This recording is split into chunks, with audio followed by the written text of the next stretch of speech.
5,500 वर्ष पूर्व नरेंद्र मोदी जी दुर्योधन के रूप में आए थे और ये वहाँ से भाग करके आया था कुरुक्षेत्र से। मेरा गांव राजपुरा तपोभूमि है, मेरे गांव से 20-22 किलोमीटर 21 गांव पड़ता है। वहाँ इसकी जांग तोड़ी थी। और ये जो अमित शाह जी है ये दुशासन के रूप में आए थे उस टाइम। और ये जो मनोहर लाल खट्टर पंजाबी जो हरियाणा का सीएम है ये किचक के रूप में था। ये तो घोषणा कर रखी है कि 2014 से राक्षस राज शुरू है हमारे भारत में। अब के जज सामने ये विवाह समलिंग का नहीं चला रखा। क्या ये अच्छी बात है सुप्रीम कोर्ट के जज के लिए? हम खाप पंचायतों के नुमाइंदे हैं।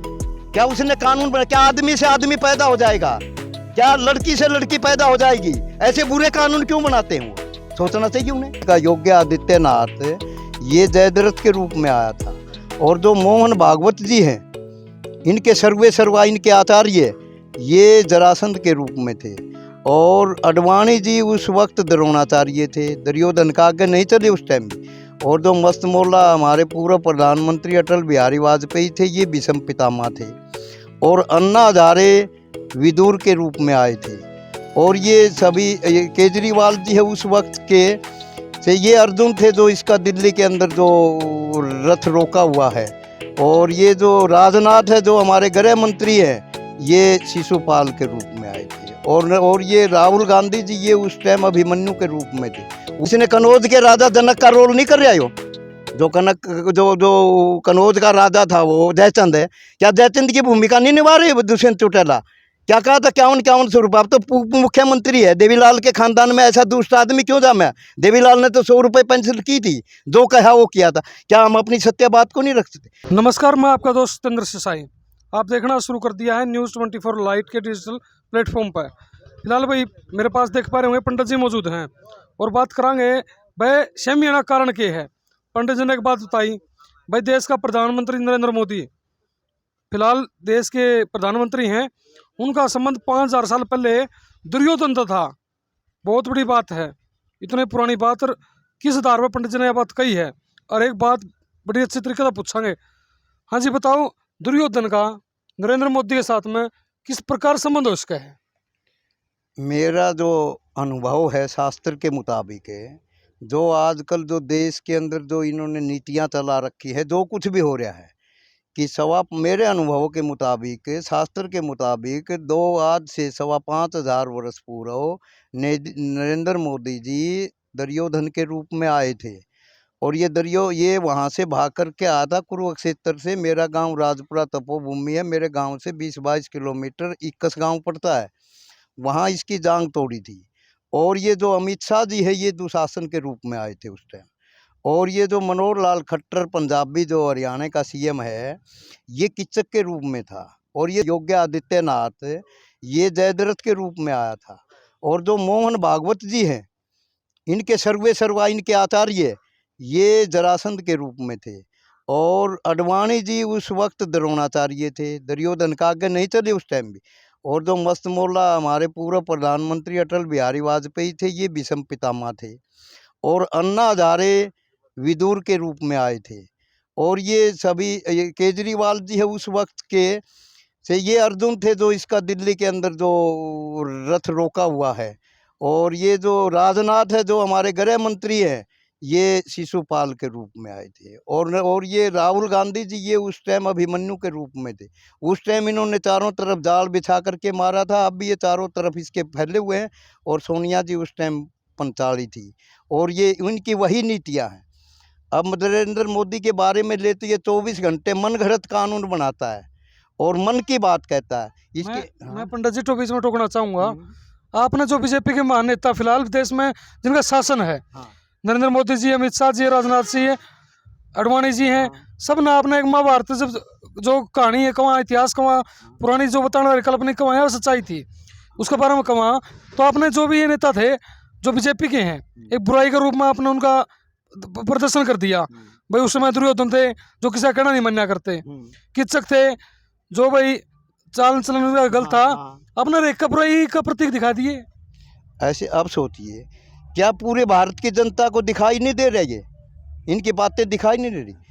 मैं एक भारतवर्ष के महान आचार्य, विश्व गुरु, पौलेस्त ऋषि, विश्वपति महाराज होने के नाते हमें हमें जो अनुभव है, इनको थोड़ा, इनकी जो 2 दिन की गद्दी है, क्या हमारी विद्या को खो सकते हैं? अभी इनके चाल चलन पर लीजिए, मैं बुधवार को वहाँ जंतर मंतर पर गया था, मैंने इनके हालात देखे, वहाँ भी मैं बोला था, और मैंने संघ की धुन भी लगाई थी, वहाँ बारिश हो रही थी और बैरिकेडें आगे लगा रखी थी, इतना मिलिट्री का पहरा था, इतना पुलिस का पहरा था। तो ऐसे अन्याय अन्याय अन्याय नहीं करना चाहिए। नहीं, स्वतंत्र तो सब हैं। वो प्रदर्शन तो सिर्फ एक व्यक्ति के खिलाफ हो रहा है, पूरी बीजेपी के खिलाफ को नहीं हो। वो है ब्रिजभूषण के खिलाफ, जिसने खिलाड़ियों से न्याय कराया है। तो पूरी बीजेपी कैसे जिम्मेवार होगी इस चीज की? बताओ, अब देखिए, यदि कोई घर के अंदर कोई खोट या कसूर कर देता, कोई भी बच्चा हो, किसी का हो, तो हम उलाना लेकर के किसके पास जाएंगे? उसके मोदी आदमी के पास जाएंगे। मैंने भी उस दिन बोला था, मोदी जी ब्रिजभूषण को और अमित शाह जी आपने गोद में क्यों बैठा रखा है? मैंने राष्ट्रपति के बारे में भी बोला था, आप बताइए मुर्मू द्रौपदी जी, यदि आपकी बेटी होती तो वहाँ फिर क्या करते आप? मैं आपसे प्रार्थना नहीं करता, आपको आज्ञा देता हूँ आचार्य होने के नाते। तो इसके ऊपर एकदम संज्ञान लेना चाहिए। तो इस तरह तो फिर अपराध जब हमारे पहलवानों के साथ ऐसा होता है, अब जैसे मैं हूँ ब्राह्मण के नाते, अभी सोचिए, बोलने के लिए तो हर व्यक्ति स्वतंत्र है, कानून भी सबके लिए बराबर है। अब जब मैं मेरे ऊपर लूँ, तो जैसे ये मैंने तो घोषणा कर रखी है कि 2014 से राक्षस राज शुरू है हमारे भारत में। अब जैसे मनोहर लाल खट्टर जी हैं, अब ये मेरे पीछे क्यों जुत्ती काट करके पड़े हुए हैं? मेरी जैसे पेंसिल लेके मुद्दा लेके 9-8 महीने बननी थी पहले, मेरी पत्नी की भी तनख्वाह चढ़ा दी, मेरी पुत्र वधू की भी चढ़ा दी, 5 लाख रुपए मेरे से क्यों बहस बोल रहे? तो इसका पतन निश्चित है, इसका भारतीय जनता पार्टी का। और इसके बारे में अभी बिल मेरा 1,030 रुपये था, मैंने नहीं भरा, अगले गेड़े 29,000 रुपये दे दिया। कैसे दे दिया? ये मनोहर लाल खट्टर की चाल नहीं क्या? या फिर इनके झूठे कार मानने नहीं देते। जैसे दुष्यंत ने एक बार मैंने भाषण सुना था, कहा था कि 5100 रुपये पेंशन दूंगा। क्या इसने किसने कनौज के राजा जनक का रोल नहीं कर रहा? हो जो कनौज का राजा था वो जयचंद है, क्या जयचंद की भूमिका नहीं निभा रही दुष्यंत चौटाला?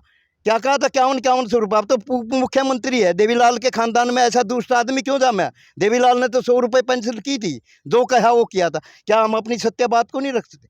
अभी विनोद शर्मा आया था वहाँ भी मैं बोल रहा था इसमें धर्मशाला में, परशुराम धर्मशाला में, तो उस टाइम मैंने भी ब्राह्मणों को ये कहा था कि 1 अरब 40 करोड़ आबादी है इस भारत में, और जिसमें 11 करोड़ ब्राह्मण है, 11.5 करोड़, तो 13वां हिस्सा है। तो इस नीच बुद्धि के प्रधानमंत्री ने हमारा न कोई गृह मंत्री, न प्रधानमंत्री, न कोई रक्षा मंत्री, न कोई राष्ट्रपति, न उपराष्ट्रपति। क्या हम अपने समाज में बात नहीं रख सकते? तो नहीं रख सकते। जाति जरूरी है या प्रदेश का? नहीं, आपने बात करी, ब्राह्मण इतने हैं तो उनका हिस्सा होना चाहिए, सरकार में हिस्सा होना चाहिए। आपने पता कितने सांसद है बीजेपी के अंदर जो ब्राह्मण हैं? काफी मात्रा में हैं। तो फिर जातिगत ये कह दिया, ये जाट हैं, इतने हैं, ये होने चाहिए, ब्राह्मण ये होने चाहिए, और बिरादरी बच होने चाहिए, देश हित में होने चाहिए, या फिर जाति तय होने जरूरी है? मैं देश हित में हूँ, राष्ट्र हित में हूँ।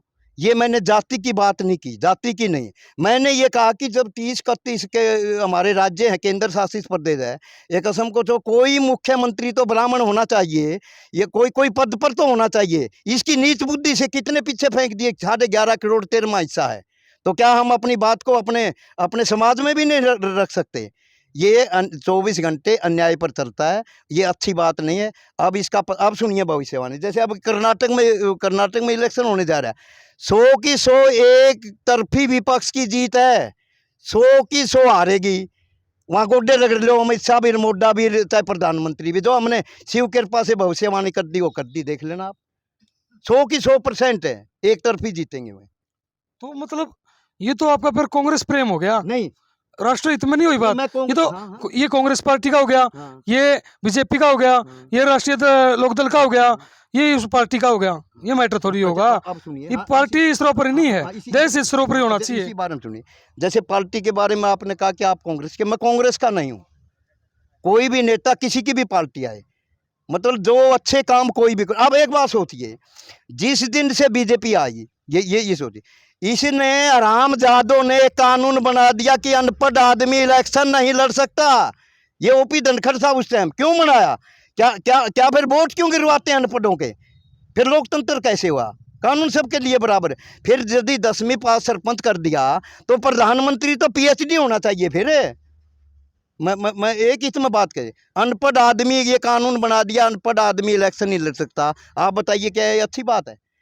क्या उनका उनका उनका कोई योगदान नहीं है? क्या देश हित में शिक्षा जरूरी नहीं है? यदि सरपंच चुन लिया, अनपढ़ चुन लिया, गुंठा लाऊगा, दस्तखत नहीं कर सकता। उसी प्रकार से नौकरी लगने खातर जब अच्छा वेल क्वालिफाइड पढ़ा लिखा व्यक्ति जरूरी है, तो देश की जो सत्ता है, भागदौड़ है, वो भी तो शिक्षित व्यक्ति का हाथ में होना चाहिए। आप सुनिए, फिर मैंने इस बात में मैं आपका फिर प्रधानमंत्री तो पीएचडी होना चाहिए नहीं, जब 10वीं पास सरपंच है। राजा तो कोई भी बन सकता है, ये क्या काम आते हैं? HCS है, IAS अफसर हैं, पढ़े लिखे क्या काम आते हैं? ये उनके पीए नहीं होते। अनुभव होना जरूरी है, अनुभव होना जरूरी है। अब देखिए, ये लोग भी तो समाज में पैदा हुए हैं। जिस प्रकार आपके पास अधिकार है, जिस प्रकार मेरे पास अधिकार है, यदि वो तीसरा लिंग यानी कि पुरुष स्त्रीलिंग छोड़ के जो थर्ड जेंडर हो गया, क्या उसके पास अधिकार नहीं है? वो अपना जीवन अच्छे से जीवा है, अपना जो चावा है वो कर सका है। अब सुनिए, आपकी बात से सहमत की बात अच्छा है कि स्वतंत्र है। अब सोचिए, अब जो प्रेम विवाह चला रखे हैं, मैं कई बार पंचायतों में बोल चुका हूं सुप्रीम कोर्ट के जज को कि आप ये कानून बनाइए कि जब लड़के पक्ष से 20 आदमी जाते हैं, लड़की पक्ष से कम उसका एक चाचा ताऊ मामा नाना तो होना चाहिए जो बच्ची को पालते हैं। ऐसा क्यों नहीं करता सुप्रीम कोर्ट का जज? ये मोदी की बोली 24 घंटे क्यों बोलता? मैं न्यूज़ पढ़ता हूँ सारा दिन, ये मीडिया के भी न्यूज़ सारे सत्ता पक्ष में आते हैं। जब हम कोई भी बात उठाते हैं तो उसको क्यों नहीं रखते? आप बताइए, ये लव मैरिज के वो बच्चे क्या करते हैं बाद में? जब मान लिया उसके लड़की का चाचा ताऊ नाना एक तो हो, एक होगा तो वो विवाह शादी चाहे चुराए में कर लो, कोई इतराज नहीं, कुछ तो सहमति हो, फिर आगे दीवार हो जाएगी। तो सबसे ज़्यादा मैं सुप्रीम कोर्ट के जज को दोषी ठहराता हूँ देश के बारे में। कानून अच्छे नहीं करते, हमारे पंचायतों के कानून उनसे सर्वोपरि है। जी धन्यवाद। धन्यवाद। फिलहाल भाई बात सुना आपने, सुनी और आपका क्या माना, शेयर कर दो वीडियो और ज़्यादा कमेंट करके बता दियो। सगल अपनी वीडियो ने विराम दी हूँ। जय हिंद, जय भारत।